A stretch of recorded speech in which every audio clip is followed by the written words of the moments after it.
ભગવાન ભોલેનાથ की जय। હૃદય કમળ પર ભગવાનને આવાહન આપીએ, એવો બિરાજમાન થાય અને આપણને ઐશ્વર્ય તરફ પ્રેરણાઓ કરે। શાંતં પદ્માસનસ્થં શશિધરં મુકુટં પંચવક્त्रं ત્રિનેત્રं શૂलं વજ્રं ચ ખડ્ગં પરશુભેદं દક્ષભાગે વહન્तं નાગं પાશાં ચ ઘંટાં ડમરુકસહિતાं ચાંકુશं વામભાગે નાનાલંકારયુક્तं સ્ફટિકમણિનિભं પાર્વતીશं નમામિ। આવાહનम् આવાહયામિ, આસनं સમર્પયામિ, પાદ્યોપાદ્યं સમર્પયામિ, અસ્યો અર્ઘ્યં સમર્પયામિ। પ્રાર્થનાપૂર્વક નમસ્કાર કરીશું। શ્રી પંચાક્ષરથી એમની સ્તુતિ કરીએ। નાગેન્દ્રહારાય ત્રિલોચનાય ભસ્માંગરાગાય મહેશ્વરાય નિત્યાય શુદ્ધાય દિગંબરાય તસ્મૈ નકારાય નમઃ શિવાય। મંદાકિની સલિલ ચંદન ચર્ચિતાય નંદીશ્વરાય પ્રમથનાથ મહેશ્વરાય મંદાર પુષ્પ બહુપુષ્પ સુપૂજિતાય તસ્મૈ મકારાય નમઃ શિવાય। શિવાય ગૌરી વદનાવૃજુંડ સૂર્યાય દક્ષાધ્વરનાશકાય શ્રીનીલકંઠાય વૃષધ્વજાય તસ્મૈ શિકારાય નમઃ શિવાય। વસિષ્ઠકુંભોદ્ભવ ગૌતમાય મુનીન્દ્રદેવાર્ચિતશેખરાય ચંદ્રાર્કવૈશ્વાનરલોચનાય તસ્મૈ વકારાય નમઃ શિવાય। યક્ષસ્વરૂપાય જટાધરાય વિનાકહસ્તાય સનાતનાય દિવ્યાય દેવાય દિગંબરાય તસ્મૈ અકારાય નમઃ શિવાય। પંચાક્ષરમિદં પુણ્યં યઃ પઠેત શિવસન્નિધौ શિવલોકમ અવાપ્નોતિ શિવેન સહ મોદતે। ત્રિદલં ત્રિગુણાકારં ત્રિનેત્રં ચતુરાયુધં ત્રિજન્મપાપસંહારं એકબિલ્વં શિવાર્પણમસ્તુ। મૃત્યુંજય મહાદેવ ત્રાહિ માં શરણાં ગતં જન્મ મૃત્યુ જરા વ્યાધિ પીડિतं કર્મબંધને। ઓમ હ્રીં નમઃ શિવાય, નમઃ શિવાય, ઓમ નમઃ શિવાય, હર હર બોલે નમઃ શિવાય। વિશ્વેશ્વરાય શિવ વિશ્વેશ્વરાય હર હર ભોલે નમઃ શિવાય। નમઃ શિવાય, ઓમ નમઃ શિવાય, હર હર ભોલે નમઃ શિવાય। શ્રી શિવ મહાપુરાણ ભાગ બીજો। આ બાજુ મહાદેવજી બારાત જોડીને જાન જોડીને હિમાલય તરફ આવી રહ્યા છે। મહેનાનો રોષ ભાગ બીજો। એમાં ભાગ એક। શિવજીની જાન હિમવાન નગર તરફ ચાલી। જ્યારે હિમવાનની નગરી સમીપ આવી ત્યારે સદાશિવે નારદજીને હિમવાનને બારાતના આગમનના સમાચાર આપવા મોકલ્યા। દેવર્ષિ નારદ હિમવાન પાસે આવ્યા। ભવ્ય મંડપ અને વિશ્વકર્માએ બનાવેલ વિષ્ણુ બ્રહ્મા પોતાના બધા દેવતાઓની અને ઋષિઓની કૃત્રિમ પ્રતિમા જોઈ તે ચૈતન્ય સમી લાગતી હતી। નારદ આ જોઈ પ્રસન્ન થયા અને ગિરિરાજ હિમાલયને પણ જ્યારે તેમણે સમાચાર વિદિત કર્યા કે બારાત નજીક આવી પહોંચી છે ત્યારે નારદજીને પુનઃ જાન બોલાવવા મોકલ્યા અને કહ્યું, મુનિરાજ, જે રીતે આપ જાનના આગમનના સમાચાર આપવા આવ્યા છો અને જે શુભ સમાચાર આપવા આપ જ સુપાત્ર છો, તે જ રીતે આપ જ આગેવાન બની બારાતને નગરમાં લઈ આવવા અનુગ્રહ કરો। બહુ પ્રસન્નતાથી વીણામાં શિવ સ્તવન ગાતા નારદજી જાનને લેવા ગયા ત્યારે તેણે ઘણો સામાન એકત્ર કરી પર્વતો અને બ્રાહ્મણોને મહાદેવજીની સાથે વાર્તાલાપ કરવા મોકલ્યા। એ પછી હિમવાન સ્વયં પણ ભારે ભક્તિ સાથે મહેશ્વરના દર્શન કરવા ગયા। અધિક પ્રેમ કારણે એમનું હૃદય દ્રવિત થઈ ગયું અને પ્રસન્નતાપૂર્વક પોતાના ભાગ્યની સરાહના કરવા લાગ્યા। ત્યાં બધા દેવતાઓની સેનાને ઉપસ્થિત જોઈ હિમવાનને ભારે વિસ્મય થયો। અને પોતાને ધન્ય માનતા તેની સામે ગયા. દેવતા અને પર્વતો એકબીજાને મળી ભારે પ્રસન્ન થયા અને સૌ પોતપોતાના કૃતકૃત્ય માનવા લાગ્યા. મહાદેવજીને જોઈને હિમવાને પ્રણામ કર્યા. એમની સાથે બધા પર્વતોએ અને બ્રાહ્મણોએ વંદના કરી. દેવેશ વૃષભ પર આરૂઢ હતા. તેમના મુખ પર પ્રસન્નતા છવાયેલી હતી. તેઓ અનેક પ્રકારના દિવ્ય આભૂષણોથી વિભૂષિત હતા. પોતાના દિવ્ય અંગોના લાવણ્યથી બધી દિશાઓને પ્રકાશિત કરી રહ્યા હતા. તેમનો દેહ નૂતન અને સુંદર રેશમી વસ્ત્રોથી સુશોભિત હતો. તેમના માથાનો મુગટ ઉત્તમ રત્ન જડિત હોવાથી ચમકતો હતો ને શોભા દેતો હતો. શિવજી પોતાના પાવન પ્રભાને પ્રસાર કરતા મંદ હસી રહ્યા હતા. તેમનું પ્રત્યેક અંગ ભૂષણ બનેલા સર્પોથી યુક્ત હતું. દિવ્ય ક્રાંતિ સંપન્ન ને તે મહેશ્વર સુરેશ્વર ગણો હાથમાં ચામર લઈ સેવા કરી રહ્યા હતા. તેમની જમણી બાજુ ભગવાન વિષ્ણુ અને ડાબી બાજુ બ્રહ્મા હતા. દેવરાજ ઇન્દ્ર અને અન્ય દેવતા તેમની પાછળ હતા. ઘણા દેવતાઓ ભગવાન શંકરની સ્તુતિ કરતા આવતા હતા. તેઓએ સ્વેચ્છાએ દિવ્ય શરીર ધારણ કર્યા હતા. શિવના દર્શન પછી હિમવાને શ્રી વિષ્ણુના દર્શન કર્યા. તે અનેક પ્રકારના દિવ્ય તેજોયુક્ત આભૂષણોથી યુક્ત થઈ ગરુડ પર બેઠા હતા. તેમના પછી 4 મુખવાળા બ્રહ્માજી તેમના પરિવાર સહિત દર્શન કર્યા. શિવને પ્રિય આ બેઉ દેવતાઓએ પોતાના પરિવાર સહિત હિમવાનના પ્રણામ કર્યા. પછી શિવ સાનિધ્યે આજુબાજુ ઊભેલા દેવગણોએ પણ મસ્તક ઝુકાવ્યું. પછી શિવ આજ્ઞાથી હિમવાન પોતાના નગરમાં ગયા. ત્યારે સ્વાગત થતા સુધી સમય વિતાવવા દેવાંગનાઓએ વાતે વળગી. પાર્વતીને તપનું ફળ મળ્યું. તપ કર્યું તે અવિનાશી પતિ પામ્યા. એક દેવાંગનાએ કહ્યું, તપ એટલે શું? પ્રીતિપાત્ર વસ્તુને મેળવવાની ઉત્કંઠતા. ઠીક ને, પહેલાં કોને હતી? કોને એટલે કેમ? શિવાએ તપ કર્યું ને શિવ મળ્યા. દાડમની કળી જેવા દાંત સ્વભાવથી એક દેવાંગના હોઠ પર આંગળી મૂકી બોલી, શિવાએ તપ શા સારું કર્યું? શિવ પામવા. તમે તો એકને એક વાત પરિચર્ચો છો. ના, મારી વાત સાંભળો. શિવ પામવા નહીં, શિવને પોતે મળે એ સારું. એમ હોઈ શકે? આ જુઓ, દક્ષ યજ્ઞમાં ઉમા યોગાગ્નિથી ભસ્મીસાત થયા પછી શિવજી હાથમાં ડમરું બજાવતા તેમને ઢૂંઢતા ત્રિભુવનમાં બાવરા બની ફરતા હતા, ખરું ને? હા, એ તો વિદિત વાત છે. ત્યારે પોતે પાર્વતી રૂપે પ્રગટ્યા છતાં વિયોગી શિવજીને વળતી ખબર પણ ન પડી. પોતાના પ્રાગટ્યને વિદિત કરવા જ પાર્વતી તપ કરવા બેઠા હતા. ઉમા શિવના વિયોગી શિવ તો વિયોગજન્ય વ્યથામાં હતા. ઉમાની ચિતાની રાખ ચોળી બ્રહ્માંડમાં ઘૂમતા હતા. શિવા તો જન્મો જન્મ તેમના જ હતા, તેમના જ છે. એ શિવથી અભિન્ન છે. એટલે શિવા તો તેમને સદાય પ્રાપ્ત જ છે. પણ સહજમાં સમાધિસ્થ થઈ જતા શિવજી પોતાનું પ્રાગટ્ય વિદિત કરવા ઉમાએ તપ આદર્યું હતું. એટલે બીજા અર્થમાં તો પાર્વતી શિવને માટે નહીં પણ શિવ પાર્વતી માટે ઘૂમતા હતા. તેમને પ્રાગટ્ય વિદિત કરવા જ ઉમા તપ કરતા હતા. એટલે શિવે જાણ્યું અને પરણવા આવ્યા છે ને? હા, આપણે તો એવો અર્થ તારવીશું. બાકી શિવા તો શિવના જન્મો જન્માંતરથી પત્ની છે જ. એમને વળી શિવપતિ પામવા તપ શા સારું કરવું પડે? ચાલો, તમારી વાત તો વાસ્તવિક છે કે પાર્વતીએ 3000 વર્ષ તપ કેવળ શિવને પોતાનું પ્રાગટ્ય જણાવવા કરેલ છે.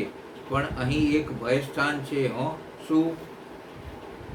આપણે નારીઓ છીએ એટલે જ પાર્વતીની તરફેણ માટે આવું બોલીએ છીએ. તોય ભલે કોઈ એમ માનતા, પણ શિવનું તપ એળે જાય ને શિવનું બાવરું બ્રહ્માંડ ઘૂમવું નકામું જાય એવું કદાપી બની ઉઠે તો? એવું હવે કેમ બને? હવે તો જાન પણ પરણવા આવી છે, પણ અમને એક બીજું વિઘ્ન દેખાય છે. લક્ષ્મીજી બોલ્યા. કયું? બધી દેવાંગનાઓ આશ્ચર્ય બોલી. શિવના અંગ ઉપરના સર્પોને શિવ વરની ચોમેર ઘૂમતા ભૂત પ્રેતોથી મેના ચમકી જ જવાના છે. લક્ષ્મીજી બોલ્યા. એમ? હા, જોજો, હજુ હિમવાનની જેમ મેનાવતી વરરાજા કે બારાતને જોવા આવ્યા નથી. એ આવે એટલી જ વાર છે. કદાચ મેનાવતી શિવવરને જોઈ વિવાહ માટે આડું અવળું કહે તો વરરાજા પાછા કૈલાસ ભેળા. હસીને ઇન્દ્રાણી બોલ્યા. શિવજી પણ ભલા માણસ છે. પરણવા આવે એટલો સમય સર્પોને વેગળા મૂકતા નથી. બ્રહ્માણીએ રોષ કરી બોલ્યા, કદાચ એવું બને તો જાનમાં મોટે ઉપાડે આવેલ આપણે ભૂંડી લાગીએ હો. આપણા અંગ પરના વસ્ત્રોને આભૂષણો લાજે હો. સરસ્વતી બોલ્યા, જોઈએ હવે શું થાય છે તે. ત્યાં તો દોડતી 2-4 દેવાંગનાઓ લક્ષ્મીજી, ઇન્દ્રાણી, સરસ્વતી આદિ જ્યાં હતા ત્યાં આવીને બોલી, દેવી એક રોમાંચક સમાચાર આપીએ. વળી શા છે? મેનાવતીએ પોતાની દીકરીના વરને જોવા દર્શન કરવા ઈચ્છા બતાવી છે. લો જોયું, હું નહોતી કહેતી કે મેનાવતી શિવજીને જોશે તો ચમકી જવાના છે. એ ઘડી આવી ગઈ. લક્ષ્મીજી બોલ્યા, હવે શિવજીના અંગ ઉપર તો સર્પોના ઝુંડના ઝુંડ છે. પરણવા આવતી વખતે વળી દેવેશે વધુ સાપો અંગ ઉપર વીંટાળ્યા છે. એક દેવાંગના બોલી, અને રાખ પણ ચોળી છે. બળદ પર તો બેઠા છે. પરણવા જવું છે ત્યારે સુંદર બનવું પડે એ વાતની શિવજીને પણ ગમ નથી. ભારે કરી. હવે ચાલો જોઈએ તો ખરા કે મેનાવતી આપણી જાનના પડાવમાં જાનનગરમાં પ્રવેશે ત્યારે શિવજીને જોઈને શું કરે છે ને શું કહે છે. ચાલો. રૂમ ઝુમ રૂમ ઝુમ રૂમ ઝુમ કરતી દેવાંગનાઓ ઉઠી ને થોડે આગળ ગઈ ત્યારે મોટેથી નારદ સૌ જાનવાળાને કહી રહ્યા હતા, હવે સૌ ચાલવા માંડો. લગ્ન મંડપ બની. તે વળી વિષ્ણુ અને બ્રહ્માજી તરફ જોઈ મોટેથી નારદ બોલતા હતા, મેનાવતી પધારે છે જાન જોવાને, શિવજીના દર્શન કરવા. આપ સૌ ચાલવા માંડો. હું મેના દેવીને શિવ વર બતાવીને લાવું છું. ત્યાં સામેથી મેનાવતીને સુંદર વસ્ત્રાભૂષણો સજી આવતા લક્ષ્મી, ઇન્દ્રાણી અને સરસ્વતીએ જોયા. અને વળી દેવાંગનાઓ જેમને તમામ પુરુષ સમુદાયની પાછળ તેમને પછી જવાનું હતું તે થંભી જોવા લાગી. અને વળી નારદ જોર જોરથી બોલ્યા, હે દેવતાઓ, આપ એક પછી એક ચાલવા અનુગ્રહ કરો. ભગવાન વિષ્ણુ અને બ્રહ્માજી પણ પૃથક પૃથક ચાલે. સૌએ નારદજીની આજ્ઞા માની અને તેમ કર્યું. તે દેવાંગનાઓએ જોયું ત્યાં મેનાવતી આવી. નારદજીને નમીને બોલ્યા, દેવર્ષિ, મને શિવના દર્શન કરાવો કે તે કેવા લાગે છે, જેને માટે મારી પુત્રીએ તપ કરી છે. દેવી, આપ આપના ભવનની ઉપર મારી સાથે ઊભા રહો. હું આપને આપની પુત્રી પાર્વતીના પતિ શિવજીના દર્શન કરાવું. અહીં ભીડભાડમાં આપ તેમને નહીં જોઈ શકો. નારદ નિકટ ઊભા રહ્યા. ત્યાં બધાથી પ્રથમ જાનમાં વિવિધ વાહનો પર બેઠેલ ખૂબ સજાવેલા વાજા અને ગાડા સાથે પતાકાઓ ફરકાવતા વસુ આદિ ગાંધર્વો નીકળ્યા. ત્યારે મેનાએ નારદજીને પૂછ્યું, દેવર્ષિ, આમાં મારી પુત્રીના પતિ છે? નહીં દેવી, આ તો બધા વસુઓ છે. માથા પર સુંદર મુગટ, ડોકમાં રત્નોના આભૂષણો, મોટી મૂછો અને મોટી આંખોવાળા પાડા પર બેઠેલા યમદેવને નીકળેલા જોઈ વળી મેના બોલ્યા, દેવર્ષિ, શું આ શિવજી છે? ના મેનાવતી, એ તો શિવજીના સેવક છે. એમના પછી માથા પર ચમકીલો મુગટ, બારીક વસ્ત્રો, સાચા મોતીઓના હાર અને મલકતા વરુણ નીકળ્યા. કે મેના બોલી, દેવર્ષિ, આ શિવ હશે? નહીં દેવી, આ તો વરુણ દેવતા છે. ત્યાં કુબેર નીકળ્યા. કોઈના અંગ ઉપર ન હતા તેવા અપ્રાપ્ય બહુમૂલા રત્નો, હીરા, મણિઓ, સુવર્ણ મંડિત આભૂષણો એમના અંગ પર હતા, જેના દેહ પર સુખની આભા છલકતી હતી. તે કુબેરને જોઈ મેના બોલી, આ શિવ હશે? નહીં રે મેના, આ તો કુબેર છે, શિવના દાસ છે. એમને મનમાં થયું, ઓહો હો, જેના દાસ આટલા વૈભવ સંપન્ન હોય તેના સ્વામી શિવજી તો ઐશ્વર્યમાં, રૂપમાં અને ક્રાંતિમાં પૂછવાનું જ શું હશે. ત્યાં એમના પછી દેવરાજ ઇન્દ્ર નીકળ્યા. સુંદર એરાવત, 4 દાંત, એના પર નીલા મણિજણિત સુવર્ણની અંબાડી, તેના પર તેજપુંજ. એકવાર જોયા પછી કદી ન વિસરાય તેવા સંધ્યાની આભા જેવા રંગે ચળકતો મુગટ, ડોકમાં સફેદ હીરાના હાર, સુંદર પીતાંબર ને અવર્ણનીય રૂપ રાશિમાં રેલાવતા ઇન્દ્ર નીકળ્યા. એને જોઈ મેનાને તો હવે ખચિત જ થયું કે આ જ શિવ હોવા જોઈએ. એટલે નારદને પૂછ્યું, આ શિવજી છે ને દેવર્ષિ? નહીં મેનાવતી, આ તો શિવજીની બારાતમાં આવેલ દેવરાજ ઇન્દ્ર છે. ત્યારે શિવજી પાછળ છે. દેવાંગનાઓએ મેનાવતીની આ કુતૂહલ જોતી એકમેકને હળવેકથી કહેતી હતી, જોજો હવે શિવજી નજરે આવ્યા એટલી વાર છે. મેનાવતીનો નિર્ણય અચૂક બદલી જવાનો. કેમ ન બદલે? શિવજી પરણવા આવતી વેળા પણ બળદ પર બેસવાનું ભૂલ્યા નહીં. અંગ ઉપર સર્પો વીંટાળવાનું એક દિવસ પૂરતું ટાળ્યું નહીં. ભસ્મ લગાવવાનું બંધ ના રાખ્યું. ભૂત પ્રેતનો સાથ છોડ્યો નહીં. ત્યારે મેનાવતી ન દુભાય તો થાય શું? ઇન્દ્ર પછી વાયુ, ચંદ્રમા, સૂર્ય, ભૃગુ આ બધા નીકળ્યા. તે બધા સામે જોઈ જોઈને મેના પૂછતી રહી, આ શિવ છે? નારદજી ના કહેતા રહ્યા. ત્યાં ભગવાન વિષ્ણુ નીકળ્યા. 4 હાથ, શંખ, ચક્ર, ગદા અને પદ્મયુક્ત, મનોહર ક્રાંતિ, ગોઠણ સુધીની સુગંધિત પુષ્પોની માળા, પીતાંબર માથે એવો ઝળકતો કે કલાત્મક વિવિધ રંગો રત્નો જડિત મુગટ હતો કે મેનાએ આ અગાઉ કદી જ કોઈના મસ્તક પર નિહાળ્યો ન હતો. આંખમાં વિશ્વ વાત્સલ્ય અને તેજની આભા, ગરુડ પર સવારી. હવે તો મેનાને કોઈ સંદેહ ન રહ્યો. આ શિવ જ છે. એટલે પૂછ્યું, દેવર્ષિ આ શિવજી હશે? ના મેનાવતી, એ તો ભગવાન વિષ્ણુ છે ને ભગવાન શિવના બધા કાર્યોના અધિકારી તથા તેમના પ્રિય છે. પાર્વતીના પતિ શિવજી તો એમનાથી ચડિયાતા છે. એમની શોભાનું વર્ણન તો મારાથી થઈ જ ના શકે તેવું છે. નારદની કથન સાંભળતા મેનાને થયું કે પાર્વતી મહાન ધન વૈભવથી સંપન્ન, સૌભાગ્યવતી તથા ત્રણેય કુળો માટે પણ સુખદાયિની છે. અને મનોમન પોતાની જાતને ધન્ય માનતા બોલ્યા, આ મારા પતિ પણ ધન્ય છે તથા હું પણ પાર્વતીને જન્મ આપી ધન્ય બની ગઈ તથા મારું પણ ઘણું બધું ધન્ય બની ગયું. જે દેવતાઓમાં મેં દર્શન કર્યા તે દેવતાઓ પણ જે પતિ છે કે મારી પુત્રીના પતિ થશે એના સૌભાગ્યનું કેમ વર્ણન થઈ શકે? ભગવાન શિવને પતિરૂપ મેળવવા કારણ પાર્વતીના સૌભાગ્યનું 100 વર્ષો સુધી પણ વર્ણન થઈ શકે તેમ નથી. મેના હજુ આવું વિચારતા હતા ત્યાં રુદ્ર સામે આવી ગયા. નારદજીને બતાવીને કહ્યું, મેનાવતી, આ શિવ. એક પળ તો 5 મુખવાળા એ શિવને અદ્ભુત રૂપનો અચંબો પામતી મેના જોતી હતી. ત્યાં શિવની પાછળ જ તેની ગણસેના જોઈ. બધાના વિચિત્ર રૂપ હતા. પતાકા ફડાકા મારતી હોય તેવી બધાના મુખમાંથી અવાજ થતો હતો. કોઈના મોં ટેઢા તો કોઈ કુરૂપ હતા, કોઈ વિકરાળ હતા, કોઈના મોં દાઢીથી ભરાયેલા હતા, કોઈ લંગડા તો કોઈ આંધળા હતા, કોઈ દંડ અને પાસ ધારણ કરેલા તો કોઈના હાથમાં મુદગળ હતા. કેટલાય તો પોતાના વાહન પર ઉલટું મોં રાખીને બેઠા હતા તો કેટલાય પોતાના વાહનોને ઉલટા ચલાવતા હતા. કોઈ સિંગ, કોઈ ડમરું તો કોઈ ગોમુખ વગાડતા હતા. ગણોમાંથી કેટલાયના તો મોઢા જ ન હતા, કેટલાય મોં તો પીઠ તરફ લાગેલા હતા. ઘણાને તો ઘણા બધા મોં હતા.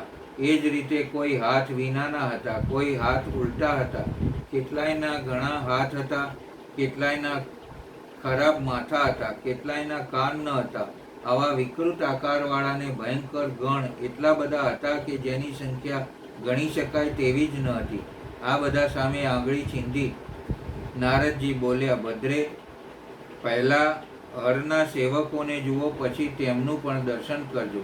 એ ગણ સમુદાય જોતા જોતા તો મેનાવતી સંપૂર્ણ વ્યાકુળ બની ગયા. તેની આંખો ફાટી રહી, હૃદયમાં અક્ષમ પીડા ઉપજી. આ બધા ગણ સમુદાયની બરાબર મધ્યમાં ભગવાન શંકર પણ હતા. તેઓ બળદ પર બેઠા હતા. તેમને 5 મુખ હતા અને પ્રત્યેક મુખમાં 3 આંખો હતી. તેના બધાય અંગમાં વિભૂતિ લાગેલી હતી. માથા પર જટાજૂથ અને ચંદ્રમાનો મુગટ, 10 હાથ અને તેમાંથી એકમાં કપાળ હતું. વ્યાઘ્રાંબરનો દુપટ્ટો અને હાથમાં ત્રિશૂલ હતું. આંખો ભયાનક, આકૃતિ ભયાનક અને હાથીની ખાલનું વસ્ત્ર. આ બધું જોતા મેનાવતી ભયભીત બની ગઈ. દેવાંગનાઓએ મેનાવતીનું આ હૃદય પરિવર્તન નિહાળ્યું. શિવ અને ગણ સમુદાય સામે સ્થિર ને ફાટી આંખે જોતા પ્રતિ ક્ષણે મેનાની વ્યાકુળતા વધતી ચાલી. અને વળી આ અઘરું હોય તેમ દેવર્ષિ નારદે ફરી વખત હાથ લાંબો કરી મેનાને બતાવતા કહ્યું, દેવી મેના, આ ભગવાન શિવ. ચકિત થતી મેનાએ ફરી શિવ પર દ્રષ્ટિ નોંધી રાખી. એમના અંગ ઉપર દોડાદોડી કરતા સર્પો જોયા, અંગે રાખ જોઈ, અને પાર્વતીને આવા બિહામણા ભૂતના સંગાથવાળો સ્વામી મળેલ જોતા જ દુઃખથી તેનું હૃદય ભરાઈ ગયું, અને હવામાં ઝોકા ખાતા પાંદડાની જેમ તે ચક્કર ખાઈને જમીન પર પડી ગઈ, અને ડરતા ડરતા બોલી, અરે રે, આ કેવું વિકૃત દ્રશ્ય છે! હું દુરાગ્રહમાં પડી ઠગાઈ ગઈ. આટલું કહેતા તો તે મૂર્છાવશ બની ગઈ. આ સમાચાર દાસીઓમાં ગયા ને બધી દોડતી આવી. શીતળ જલ લાવી છાંટ્યું, પવન નાખ્યો, કાનમાં ઉચ્ચાર કર્યા, ત્યારે ઘણી વારે તે હોશમાં આવી. ચેતના પ્રાપ્ત કર્યા પછી મેનાવતીએ કેટલીય વાર સુધી રુદન કર્યું, અને પછી નારદ સામે જોઈને બોલી, મુનિ, પહેલાં તો તમે એવું કહેલું કે શિવા શિવનું વરણ કરશે. પછી મારા પતિ હિમવાનનું કર્તવ્ય બતાવી તેમને આરાધના પૂજામાં લગાવ્યા, પરંતુ તેનું યથાર્થ ફળ શું દેખાયું? વિપરીત અને અનર્થકારી નારદ, તમે મને અધમ નારીને સારી પેઠે ઠગી છે. કારણ કે મારી પુત્રીએ એવું તપ કર્યું કે જે મુનિઓ માટે પણ દુષ્કર હતું. તેની એ તપસ્યાનું આ ફળ મળ્યું. કહી કપાળે હાથ મૂકી મેનાવતી ક્રોધથી વિવશ બની એક પળ મૂક બની ગયા, ને પછી બોલી, હાય હાય, હું શું કરું? ક્યાં જઉં? કોણ મારા દુઃખને દૂર કરશે? મારું કુળ આદિ નાશ પામી ગયું, મારા જીવનનો પણ નાશ થઈ ગયો. ક્યાં ગયા એ દિવ્ય ઋષિ વશિષ્ઠ? અત્યારે હોત તો તેને દાઢી મૂછ ખેંચી લે. તેમના પત્ની અરુંધતી પણ ધૂર્ત નીકળ્યા. તે પોતે જ આ વિવાહ માટે આગેવાન બનીને આવી હતી. ન જાણે કયા અપરાધનું આ બધું જ લૂંટાઈ ગયું. સમાચાર મળતા પાર્વતી માતાની પાસે આવી. તેની વ્યથા જોવા આવી કે પાર્વતીને જોતા જ મેનાવતી ક્રોધ કરીને બોલ્યા, દુષ્ટ, બેસમજ છોકરી, તે આ કેવું કાર્ય કર્યું જે મારા માટે દુઃખદાયક સિદ્ધ થયું? તે સ્વયં જ ચંદન છોડી તારી કાયાને કીચડથી રગદોળી છે, હંસને ઉડાડીને કાગડાને પાળ્યો છે, ગંગાજળને દૂર ફેંકી કૂવાના પાણીને પીધા છે, પ્રકાશ પામવાની ઈચ્છાથી સૂર્યને છોડી તે દીવાને પકડ્યો છે, ચાવલ છોડી ભૂસું ખાધું છે, ઘી ફેંકી દઈ તેલનો આદરપૂર્વક ભોગ કર્યો છે, બ્રહ્મ વિદ્યા છોડી કુત્સિત ગાથાને રાખ પાલવને છેડે બાંધી. કેમ કે બધા શ્રેષ્ઠ દેવતાઓ વિષ્ણુ આદિ પરમેશ્વરોને છોડી કુબુદ્ધિ કારણ શિવને પામવા તે આવું તપ કર્યું છે. તને, તારી બુદ્ધિને, તારા રૂપને અને તારા ચરિત્રને પણ ધિક્કાર છે. તેને તપસ્યાનો ઉપદેશ કરવાવાળા નારદને પણ ધિક્કાર છે. અમને, તારા બે માતા પિતાને પણ ધિક્કાર છે કે જેમણે તને જન્મ આપ્યો. એ સપ્તર્ષિઓને પણ ધિક્કાર છે કે તે જે કર્યું તેને પણ ધિક્કાર છે. તે મારું ઘર સળગાવી દીધું છે. આ તો મારું મરણ થયું છે. આ પર્વતોના રાજા હવે મારી સન્મુખ ન આવે. આ બધાએ મળી શું મેળવ્યું? મારા કુળનો નાશ. હું કે પાર્વતી, આપણા બેમાંથી એક મરી કેમ ના ગયા? પાર્વતી, આજ હું તારું માથું કાપી નાખીશ.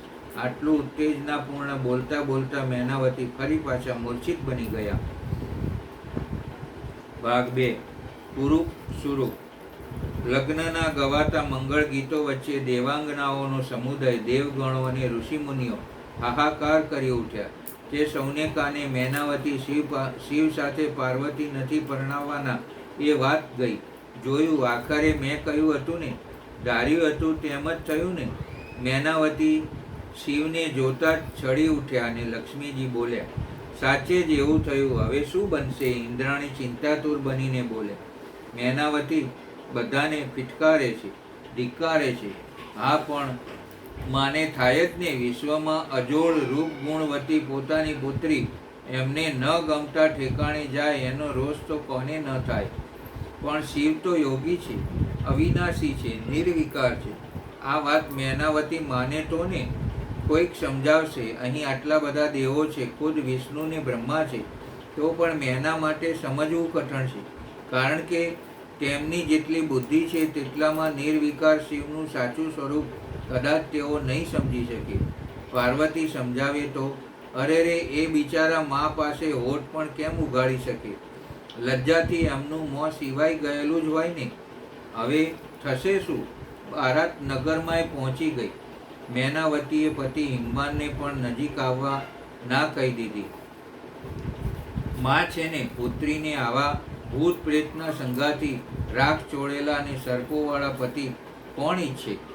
ચાલો આપણે ત્યાં જઈએ, લક્ષ્મી બોલ્યા. અને મૂર્છામાંથી જાગૃત થયેલ મેનાને સમજાવવા બધા દેવતાઓ જતા હતા. તેમની સંગાથે દેવીઓ અને દેવાંગનાઓ પણ ગઈ. નારદજી મેનાને કહી રહ્યા હતા, મેનાવતી, નારદજી તમે બોલાવશો નહીં. વ્યથિત મેનાએ કહ્યું, પતિવ્રતે તમને વિદિત નથી કે ભગવાન શિવનું સ્વરૂપ તો બહુ સુંદર છે. દેવર્ષિ કૃપયા શિવની સુંદરતાની વાત જવા દો. તેઓએ લીલાથી જ આવું રૂપ ધારણ કર્યું છે ને એમનું યથાર્થ રૂપ નથી. એથી તમે ક્રોધ છોડી વિવાહનું કાર્ય કરો અને પાર્વતીનો હાથ શિવના હાથમાં સોંપી દો. ફૂટકર કરતી નાગણસિંહ મેના નારદના આ વચનો સાંભળતા જ બેઠી થઈ અને ક્રોધ ભર્યા નયનો નારદ ભણી નોંધી બોલી, દુષ્ટ ધૂર્ત મુનિ, ઉઠ અહીંથી જા. મારી આંખ આગળથી દૂર ચાલ્યો જા. તું અધમ છે, અધમનો શિરોમણી છે. મેનાવતી, નારદજીને આવું કહેવાય? એ તો ત્યાગી અને વિરાગીને પૂજ્ય છે. એટલે જ ત્યાગ અને મુનિપણાના ઓઠા નીચે મારું સત્યનાશ કાઢ્યું. મેનાવતી, હળવેથી ઇન્દ્રે તેમની સમીપ આવી મીઠાશથી કહ્યું, મારે કોઈ સાથે વાત કરવી જ નથી, પણ મારું વચન સાંભળો. હું ઇન્દ્ર તમને વિનંતી કરું છું. આ શિવજી નિશ્ચય ઉત્તમ દેવતા છે. હશે, લાપરવાહીથી મેના બોલી, બધાને સુખ દેવાવાળા છે. જેને એમની પાસેથી સુખ જોઈતું હોય તે પામે, મારે નથી જોઈતું. એમનું રૂપ ભયંકર છે. જે પતિને પામવા આપની પુત્રીએ દુસ્સહ તપ આચરેલ છે. તમારા જેવા અને નારદ જેવાની છલનાથી એ તપ કર્યું છે. બાકી મારી પુત્રી શિવ સાથે હું નથી જ પરણાવવાની. તમે બધા પ્રપંચ કરી અહીં આવ્યા છો અને મારી પુત્રીના ઉત્કૃષ્ટ રૂપ ગુણને વ્યર્થ કરવા આવ્યા છો. ત્યાં સપ્તર્ષિઓ આવી પહોંચ્યા ને મેના પાસે જઈ નમ્રતાથી બોલ્યા, ગિરિરાજના રાણી, અમે તમારું કાર્ય સિદ્ધ કરવા આવ્યા છીએ. કાર્ય સર્વથા ઉચિત અને ઉપયોગી છે. તમે વળી આવ્યા કે? એકવાર મને ધૂર્તની જેમ શિવના રૂપ ગુણ ગાઈ ભોળવી જતા રહેલા તે ફરી મને એ જ વાત કહેવા આવ્યા ને? હવે તો મેં શિવના સ્વરૂપને, તેના ભૂત પ્રેતોને પ્રત્યક્ષ જોયા છે. હવે હું કેમ છેતરાઉં? તમે મારી નજર આગળથી દૂર હટી જાઓ. ભગવાન શંકરના દર્શન માત્ર લાભકારક છે. ત્યારે આવા શંકરને તમારી પુત્રી વર રૂપે પામે તે ઓછું છે? હા, તમને બહુ સારું બોલતા આવડે છે. ઋષિ ઉઠી છલતા શીખ્યા છો? તપ સાધના નહીં ને આવા શંકરના દર્શન લાભદાયી છે કે મૃત્યુ તુલ્ય છે? જેના અંગ ઉપર સર્પો ફૂટકાર કરી રહ્યા છે એના દર્શન લાભદાયક? હું મારી દીકરીના ટુકડા કરી નાખીશ, પણ શિવ સાથે નહીં જ પરણાવો. તમે બધા મારી આગળથી હટી જાઓ. કહી ક્રોધ ભરી મેના ઊભી થઈ. કંપી ઉઠીને બધાએ ગયા. કેવળ હિમવાન અને પાર્વતી બે જ રહ્યા. ત્યારે મેના વિલાપ કરવા માંડી અને રુદનના ચોમેર પડઘા ઉઠ્યા. હવે તો એમની સમીપ કોઈ જ જઈ શકે તેમ ન હતું. એટલે સમજાવવાની વાત જ ક્યાં રહી? તો પણ હિમવાને હળવેશથી તેમની પાસે આવી બેસીને બોલ્યા, પ્રિયા, પાર્વતી અંગે મને કંઈ કહેવું હોય તો ન કહેશો. આટલું બધું વ્યાકુળ થવાય? તમે રાજરાણી છો, પાર્વતીના માતા છો, એટલે જલ્દી મૃત્યુ આવતું નથી. તમે થોડી ધીરજ રાખો ને મારી વાતને કાને ધરો. બહુ અનુકંપાયમાન બની હિમવાન બોલ્યા, સારું કહો. પતિના ખભા પર માથું ઢાળી દેતા વ્યથિત મેના બોલી, તમારા ઘેર કોણ કોણ મહાત્મા પધાર્યા છે? કોણ કોણ દેવો ને લક્ષ્મીજી, ઇન્દ્રાણી, સરસ્વતી આદિ દેવીઓ, વિરંગનાઓ પધાર્યા છે તે તો જુઓ. તમે તેમની નિંદા કરી હળધૂત કરો છો. હવે તમને તમારા ઉદ્વેગનું યથાર્થ કારણ કહું. ભગવાન શંકરને તો તમે પણ જાણો છો. એમના નામ અનેક છે અને રૂપ પણ અનેક છે. શંભુના વિરાટ રૂપને જોઈ તમે ગભરાઈ ગયા અને ઉદ્વિગ્ન બની ઉઠ્યા. પણ હું શંકરને સારી પેઠે જાણું છું. તમે જ્ઞાની છો, હું મૂર્ખ છું. રોતા રોતા મેનાવતી બોલ્યા, નિષ્પાપ, તમે હઠ ન કરો, માનસિક દુઃખ છોડો અને મારી વાત સાંભળો. શંકર પૂજનીયોના પણ પૂજનીય છે. બધાના પ્રતિપાલક અને અનુગ્રહ કરવાવાળા છે. પહેલી વાર વિકટ રૂપ ધારી શંભુને આપણે દ્વારે આવી ગહન લીલાઓ કરી હતી એ વાતને હું તમને સ્મરણ કરાવું છું. તેમના એ પરમ મહાત્મયને ધ્યાનમાં લો.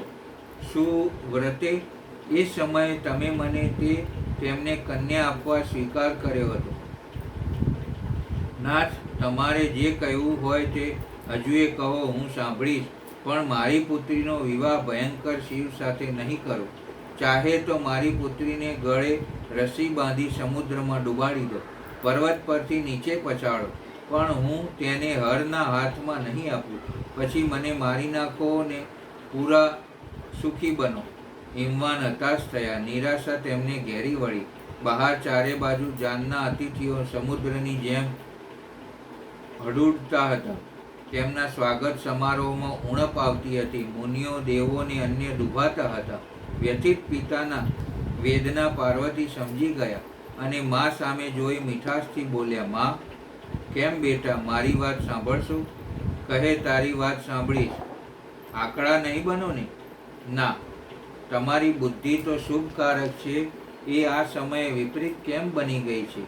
આ રુદ્રદેવ બધાની ઉત્પત્તિના કારણભૂત સાક્ષાત ઈશ્વર છે. તેનાથી શ્રેષ્ઠ અન્ય કોઈ નથી. બધી શ્રુતિઓમાં આ વર્ણન છે કે ભગવાન શંભુ સુંદર રૂપવાળા તથા સુખદ છે. રુદ્ર બધા દેવતાઓના સ્વામી છે તથા સ્વયં પ્રકાશ છે. તેનો નામ અને રૂપ અનેક છે. માં, બ્રહ્મા અને વિષ્ણુ પણ તેમની સેવા કરે છે. તે બધાના અધિષ્ઠાન છે, કરતા હર્તા અને સ્વામી છે. વિકારો તેમને સુધી પહોંચ્યા પણ નથી. તે ત્રણેય દેવતાઓના સ્વામી અવિનાશી અને સનાતન છે. એના માટે બધા દેવતાઓ કિંકર બની તમારા દ્વારે પધાર્યા છે ને ઉત્સવ મનાવી રહ્યા છે. આનાથી વધીને સુખની વાત બીજી કઈ હોઈ શકે? એથી યત્નપૂર્વક ઉઠો અને જીવન સફળ કરો. મને શિવના હાથમાં સોંપી દો અને તમે ગૃહસ્થાશ્રમની સાર્થક કરો. માં, મને પરમેશ્વર શંકરની સેવા માટે આપી દો. હું સ્વયંને તમને આ વાત કહું છું. તમે મારી આટલી જ વિનંતી માની લો. જો તમે મને તેમના હાથમાં નહીં આપો તો હું બીજા કોઈનું વરણ નહીં કરું. માં, મેં મન, વાણી અને ક્રિયા દ્વારા સ્વયં હરની પસંદગી કરી છે, હરનું જ વરણ કર્યું છે. હવે તમારી ઈચ્છા હોય તેમ કરો. પાર્વતી, અહીં બધા દેવો, દેવાંગનાઓ, મુનિઓ આ સૌને જોઈને સમાધિની સપ્તર્ષિની મીઠી વાણીથી તું બોળવાઈને આવું કહે છે. તું મારી પાસે આ સર્પવાળાને ભસ્મયુક્ત શિવવરની વાત ન કરીશ. તે મારી ઈચ્છાની વાત કરી તો મારી ઈચ્છા એવી છે કે હું તેને શિવ સાથે કદી જ નહીં પરણાવું કે નહીં પરણવા દઉં. હે દેવ, મારી દીકરીની ગતિ તે કેમ અવળી કરી નાખી? કહી મેના વિલાપ કરવા લાગી. આ વિલાપ દેવો ને દેવાંગનાઓને કાને ગયો ને લક્ષ્મીજી, સરસ્વતી અને ઇન્દ્રાણી શિવજી પાસે જઈ બોલ્યા, દેવાધિદેવ, આપે તો ગજબ કર્યો છે. લગ્ન માણવા આવેલ અમે સૌ બોંઠા પડ્યા છીએ અને તે પણ આપના વિવાહમાં. દેવેશ, આજ એક દિવસ પૂરતા તો સર્પોને વેગળા રાખવા હતા. મેના મૂર્છાવશ બની ગયા છે. રાખને બદલે આજે અંગ એમને એમ જ રાખ્યું હોત તો કંઈ બગડી ન જાત. ઉલટું આ બધું શુભ કામ બગડતું આવે છે. આજે તો આપે અતિ સુંદર સ્વરૂપ ધારણ કરવું જોઈએ અને ભૂત પ્રેત પિશાચથી દૂર રહેવું જોઈતું હતું. મેનાવતી ભયંકર રીતે મૂર્છાવશ બની ગયા છે ને પાર્વતી તમને સોંપવાની ના કહે છે. કોઈને આ બાબતની વાત સરખી કરવા નિકટ આવવા દેતા નથી. કહે છે કે મારી દીકરીના ટુકડા કરી નાખીશ, રસ્સીથી બાંધી પર્વતની ટોચ પરથી પછાડીશ, દરિયામાં ડૂબાડી દઈશ, પણ શિવ સાથે પરણાવીશ નહીં. દેવેશ, એનું કારણ આપનું આ ભયંકર રૂપ છે. વર કદી બળદ પર બેસી પરણવા ગયા સાંભળ્યું છે?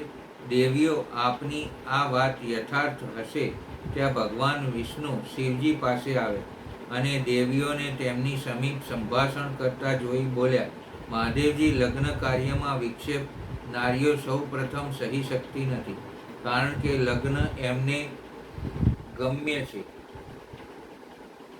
અમને નારીઓને લગ્ન ગમ્ય ન હોત તો પૃથ્વી પ્રેમ શૂન્ય હોત, વાત્સલ્ય અને સૌજન્ય વિહીન હોત, સરસ્વતી બોલે, પણ હવે કરવું શું? ભારે વિટંબણા આવીને ઊભી છે. ગમ્ય લગ્નને મેનાવતી સમા નારી જ રોકી ઉવેકી રહ્યા છે.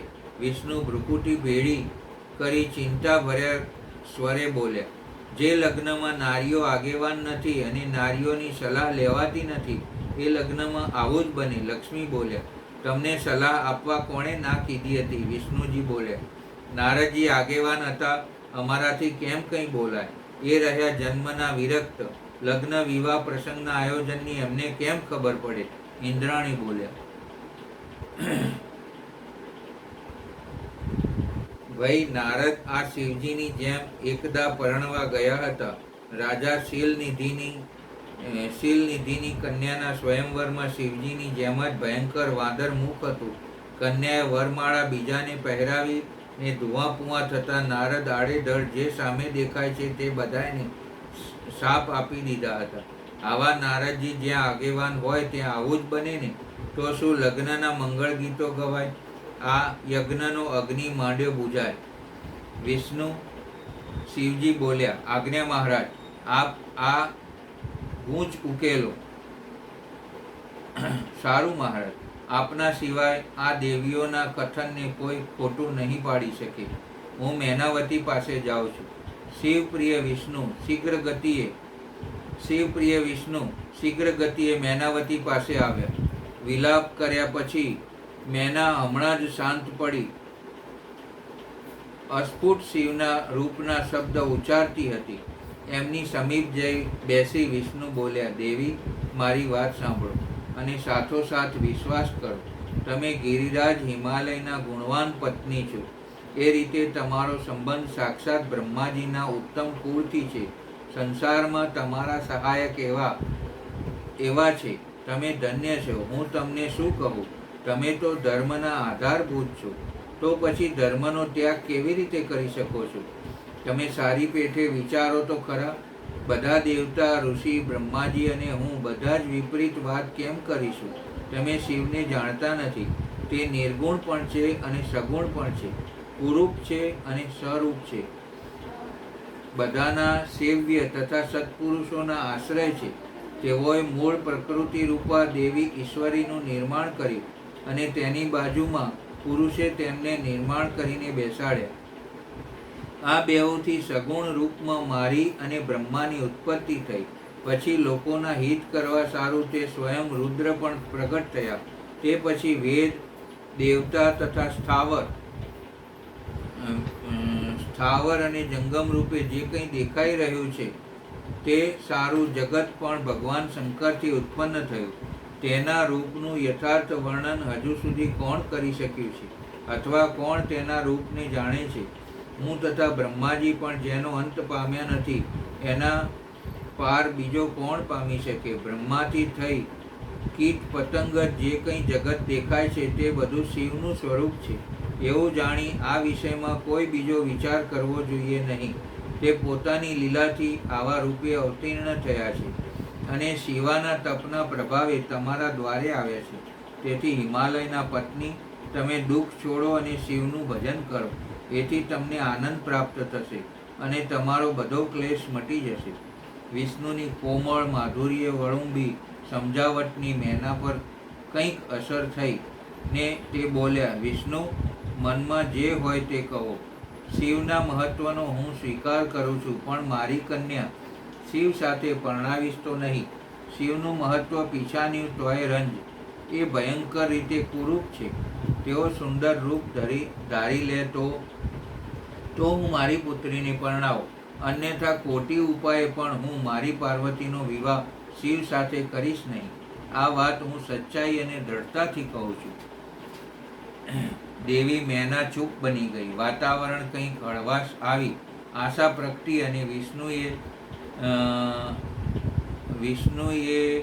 બહાર આવી આ વાર્તાલાપ સાંભળતા નારદ સામે જોયું કે નિમિષ માત્રથી બધું સમજી શીઘ્ર શિવજી પાસે આવ્યા અને નમીને બોલ્યા, રુદ્ર, દેવોના હિત ખાતર કૃપા કરો. કહો, શું કરુણા વાંછો છો? આપ જાણો છો કે આપના અને પાર્વતીના વિવાહ થશે ને પછી જે પુત્ર ઉતરશે તે જ તારકાસુરને મારશે ને તે પછી દેવીઓ મનુષ્યો આ બધા સંકટથી મળશે. અન્યથા જેણે એકવાર સ્વર્ગ પડાવી લીધું છે, દેવો, સિદ્ધો, કિન્નરો, વસુઓ અને ગાંધર્વોને પણ ગુલામીમાં નાખી દીધા હતા અને કામ કરાવતા હતા, તે તારકાસુરનો ઉલ્કાપાત મળશે નહીં, કારણ કે તે મરે તો જ સૌનું ઇષ્ટ થાય તેમ છે. માટે પાર્વતી જોડે આપનો વિવાહ યોજવા મેનાવતીના મનમાં જે આપનું સ્વરૂપ ભયંકર રૂપ વસી ગયું છે, જેથી તે પાર્વતીનો વિવાહ ન કરવા દ્રઢ નિશ્ચય બન્યા છે, તે આપનું વર્તમાન રૂપ સમેટી મેનાવતીના મનને આનંદ પમાડનાર સુંદર રૂપને ધારણ કરો. અને એક પલકમાં દેવતાઓના હિત માટે નિર્વિકારી શિવે કામદેવથી પણ અધિક સુંદર સ્વરૂપ બનાવી દીધું. દોડતા નારદજી વિષ્ણુ પાસે આવ્યા ને શિવજીના સુંદર સ્વરૂપની વાત વિદિત કરી બહાર ઊભા રહ્યા, કારણ કે મેના પાસે જવાની તેમની હિંમત જ ન હતી. મેના પાસે જવાની તેમની હિંમત જ ન હતી અને એક પલકમાં દેવતાઓના હિત માટે નિર્વિકારી શિવે કામદેવની પણ અધિક સ્વરૂપ બનાવ્યું હતું. વિષ્ણુ મેના પાસે ગયા અને મીઠા વચનોથી સંબોધતા બોલ્યા, મેનાવતી, આપે હમણાં જ કહ્યું હતું કે શિવ સુંદર સ્વરૂપ હોય તો જ હું પાર્વતીને પરણાવું. હા, મેં કહ્યું હતું ને ફરી પાછી કહું છું. તો આપ શિવજીના સુંદર સ્વરૂપના દર્શન કરો, એટલે આપને સમગ્ર સંદેહ મટી જશે. ચાલો. મેનાવતી જ્યાં ભગવાન શંકર હતા ત્યાં ગયા. ત્યાં પહોંચતા જ શીલપત્ની મેના આશ્ચર્યચકિત બની ગઈ. તેમણે શિવના પરમાનંદદાયક રૂપના દર્શન કર્યા, જે કરોડો સૂર્યો સમાન તેજસ્વી, સર્વાંગ સુંદર, વિચિત્ર વસ્ત્રધારી તથા અનેક પ્રકારના આભૂષણોથી વિભૂષિત હતા. તે અત્યંત પ્રસન્ન, સુંદર હાસ્યથી સુશોભિત, લલિત લાવણ્યયુક્ત, મનોહર, ગૌરવર્ણ, ધૃતિમાન તથા ચંદ્રલેખાથી અલંકૃત હતા. વિષ્ણુ આદિ દેવતાએ ભારે પ્રેમથી ભગવાન શિવની સેવા કરી રહ્યા હતા. સૂર્યદેવે છત્ર લગાવી ઉપર રાખ્યું હતું. ચંદ્રદેવે મસ્તકનો મુગુટ બનાવી તેમની શોભા વધારી રહ્યા હતા. આ બધા સાધનોથી ભગવાન શંકર સર્વથા રમણીય ભાસતા હતા. તેમનું વાહન પણ અનેક જાતના આભૂષણોથી વિભૂષિત હતું. તેની મહાશોભાનું વર્ણન થઈ શકે તેમ ન હતું. અને યમુના ભગવાન શિવને સુંદર ચામરડાળી સાથે રહી હતી અને આઠેય સિદ્ધિઓ તેમની આગળ નાચી રહી હતી. આ સમયે ભગવાન વિષ્ણુ, ઇન્દ્ર, બ્રહ્મા આદિ દેવતાઓ પોતાના પરિધાનની સારી રીતે સજાવી પાર્વતીવાસી ભગવાન શિવ સમિત હળવે હળવે ચાલતા હતા. સિદ્ધ ઉપદેવતા, બધા મુનિ તથા અન્ય બીજા બધા લોકો પણ મહાન સુખનો અનુભવ કરતા ચાલતા જતા હતા. ગણો પણ સુંદર વસ્ત્રાભૂષણોથી યુક્ત થઈ ચાલતા હતા. આ જ રીતે બધા દેવતાઓ સપન્નિક ભગવાન શિવના યશોગાન ગાવા લાગ્યા. વિશ્વાવસુ આદિ ગાંધર્વ અપ્સરાઓ સાથે શિવ ઉત્તમ યશના ગાન ગાતા આગળ ચાલવા માંડ્યા. પરમાત્મા શિવની અવર્ણનીય શોભા જોઈ મેનાવતી ક્ષણભર તો ચિત્રવત બની ગઈ અને પછી થોડી વાર રહી હાથ જોડી શિવ પરત્વે બોલી, મહેશ્વર, મારી પુત્રી ધન્ય છે. તેણે બહુ ભારે તપ કર્યું અને એ તપના પ્રભાવથી આપ મારા ઘરે પધાર્યા છે. પહેલાં જે મેં આપ શિવની અક્ષમ્ય નિંદા કરી છે એને શિવાના સ્વામી શિવ આપ ક્ષમા કરજો અને આ સમયે પૂર્ણ પ્રસન્ન થજો. આમ સ્તુતિ કરી શૈલપ્રિયા મેનાએ તેમને હાથ જોડી પ્રણામ કર્યા અને પછી લજ્જિત બની ગઈ. ત્યાંથી જ ઘણી બધી પૂર્વવાસીની સ્ત્રીઓ ભગવાન શિવના દર્શનની લાલસાથી અનેક કાર્યો ત્યજી દઈને આવી પહોંચી.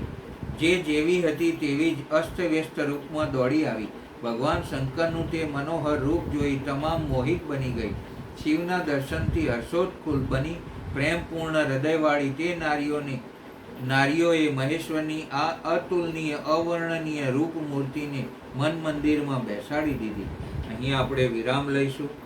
ભાગ ત્રીજો વિજય એ આવતી વખતે સંપન્ન કરીશું. નમઃ શિવાય, નમઃ શિવાય, હર હર બોલે નમઃ શિવાય. વિશ્વેશ્વરાય શિવ વિશ્વેશ્વરાય, હર હર ભોલે નમઃ શિવાય, નમઃ શિવાય ઓમ નમઃ શિવાય, હર હર ભોલે નમઃ શિવાય. ભગવાન ભોલેનાથ કી જય.